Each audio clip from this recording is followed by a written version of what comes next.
Growing up, many of us were told stories passed down by our elders. Growing up, many of us were told stories passed down by our elders.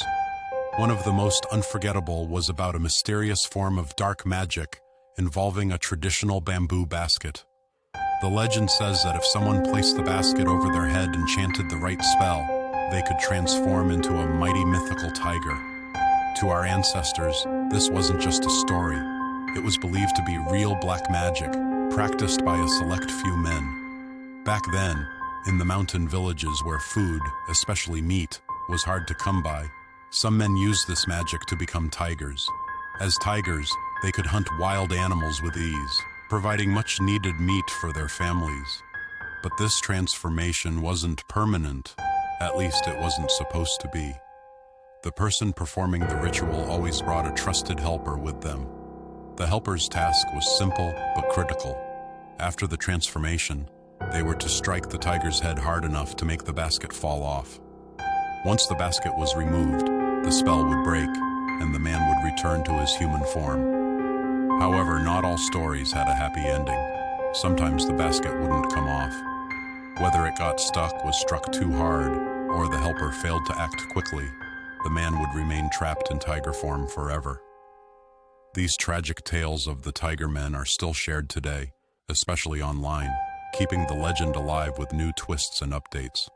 We, the new generation raised in the US, had grown up hearing these stories, but to us they seemed more like bedtime tales, entertaining but not real.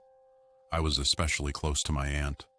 Our favorite pastime was watching Monko's stories, tales of spirits, haunted villages, and strange encounters. But the one that always stuck with me was the one about the bamboo basket and the tiger transformation. One evening, after hearing a particularly creepy story about a man who stayed a tiger forever, my aunt looked at me with a smile and said, "Do you really believe these stories? How can a person turn into a tiger just like that?" I shrugged and laughed.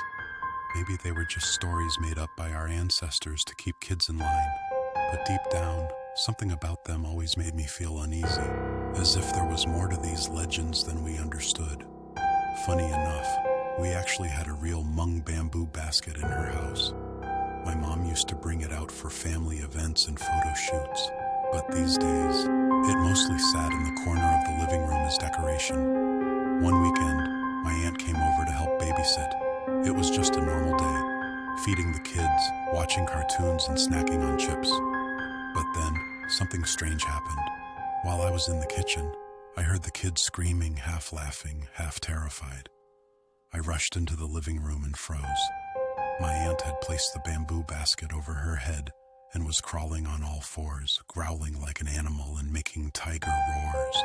She chased the kids around, and they bolted to the bedrooms, slamming the doors behind them.